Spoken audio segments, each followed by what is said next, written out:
அனைத்து உரிமை குரல் நண்பர்களுக்கும் வணக்கம். எதிர்பாராத இடத்திலிருந்து சீமானுக்கு வந்த ஆதரவு இந்த தகவல் குறித்த முழுமையான வீடியோல பார்க்க போறோம். வாங்க பார்க்கலாம். பொதுவாகவே நிறைய குடும்பங்களில் பார்த்தீங்கன்னா என்னுடைய பெண் குழந்தை தான் எனக்கு ரொம்பவே ராசி அப்படின்னு சொல்றதுலேருந்து தந்தைமார்கள் ஒரு சில பேர் என்னுடைய பெண் குழந்தை என்னுடைய இன்னொரு அம்மா என்னுடைய குலசாமி அப்படின்னு சொல்லக்கூடிய அளவுக்கு பெண் குழந்தைய ஒரு தெய்வமாகவே பார்க்கக்கூடிய தந்தைமார்கள் அதிகமாகவே இருந்துட்டு இருக்காங்க. இப்படி இருக்கும்போது பெண் குழந்தை அப்படின்னாலே ராசி தான் அப்படின்ற பழமொழிக்கு ஏற்ப சீமானவர்களுக்கு பார்த்தீங்கன்னா தற்போது பெண் குழந்தை பிறந்து எல்லா பக்கத்துல இருந்தும் சீமானுக்கு ஆதரவாளைகளும் சரி அதிர்ஷ்டமும் சரி அதிகமாகவே மாறிட்டு இருக்கு அப்படின்னே சொல்லலாம். குறிப்பாக நேற்றைய தினம் சீமானவர்களுக்கு பெண் குழந்தை பிறந்திருக்கு அப்படின்னு நியூஸ் வெளியாகியதிலிருந்து சீமானை யாரெல்லாம் கடுமையாக விமர்சிச்சாங்களோ அவங்க கூட பாத்தீங்கன்னா ரொம்பவே மனமார்ந்து வாழ்த்துக்கள் அண்ணா அப்படின்னு சொல்லியதாகட்டும், இனிமே உங்களுக்கு எல்லாமே நல்லதா நடக்கட்டும் அப்படின்னு வாழ்த்து சொல்லியதுல இருந்து அனைவருமே ஒரு பெரிய பாசிட்டிவ் அப்ரோச்ல தான் தற்போது இந்த விஷயத்தை அணுகிட்டு இருக்காங்க.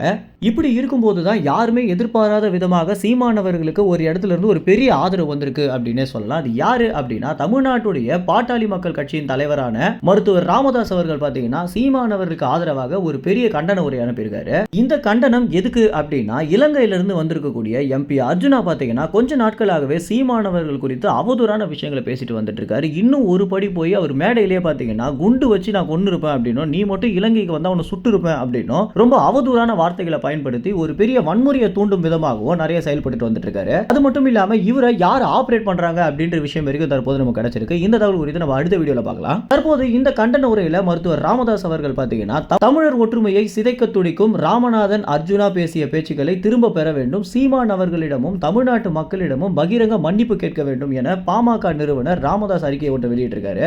இந்த ஒரு விஷயம் மட்டும் இல்லாம அடுத்து பாத்தீங்கன்னா தம்பி சீமான் அவர்களிடம் மன்னிப்பு கேட்டே ஆகணும் அப்படின்னு ராமதாஸ் அவர்கள் அந்த அறிக்கையில குறிப்பிட்டிருக்கிறது அப்படின்றது இவங்க இருவருமே ரொம்ப நாட்களாக ஒரு எதிரி மாதிரி சுத்திட்டு இருந்தாங்களே, தற்போது என்ன ஆச்சு சீமான் அவருக்கு சாதகமாக இவர் பேசுறாரு அப்படின்ற ஒரு பெரிய சந்தேகத்தையும் குழப்பத்தையும் நிறைய பேருக்கு ஏற்படுத்திருக்கலாம். எது எப்படியாக இருந்தாலும் தற்போது விஜய் அவர்கள் ஆட்சியை பிடிச்ச ஒரு காரணத்தினால எல்லா திசையிலிருந்து பாத்தீங்கன்னா ஒரு பெரிய அதிருப்தியில் இருக்காங்க அப்படின்னே சொல்லலாம். அடுத்தடுத்து அரசியல் வட்டாரத்தில் என்ன மாதிரியான விஷயங்கள் நடக்க போகுது அப்படின்றத நம்ம பொறுத்து இருந்தா பார்க்கணும். ஐயா ராமதாஸ் அவர்கள் ஒரு தமிழர் அப்படின்னு நம்ம அனைவருக்குமே தெரிஞ்சிருக்கும். தமிழர்கள் அனைவருமே ஒன்றிணைய நினைக்கிறாங்களோ அப்படின்ற ஒரு கேள்விதான் இந்த ஒரு அறிக்கை நமக்கு குறிப்பிடுது. பெண் குழந்தை பிறந்த இந்த ஒரு தருணத்துல சீமானவர்களுக்கு எதிர்பாராத இடத்துல இருந்து இந்த ஒரு ஆதரவு மட்டும் வந்தது இல்லாம சீமானவர்களுக்கு பாஸ்போர்ட் கிடைச்சிருக்கு, சீமானவர்கள் வெளிநாடு சுற்றுப்பயணம் போக போறாரு, அங்க போயிட்டு இன்னும் எவ்வளவு மக்களை கவர போறாரு அப்படின்ற எல்லா விஷயங்களுமே நம்ம பொறுத்து இருந்தா பார்க்கணும். இந்த எல்லா விஷயங்களுமே உண்மையிலேயே அந்த பெண் குழந்தை பிறந்த ராசி தானா அப்படின்றத இன்னும் வரும் காலங்களில் நம்ம பார்க்கலாம். மேலும் இந்த இலங்கை எம்பியான அர்ஜுனாவை யார் ஆபரேட் பண்றாங்க அப்படின்ற விஷயத்தை நம்ம அடுத்த வீடியோல பார்க்கலாம். எல்லா விவரங்களையும் உடனுக்குடன் தெரிஞ்சுக்கணும்னா உரிமை குறித்த சேனலை சப்ஸ்கிரைப் செய்யுங்க. நன்றி, வணக்கம்.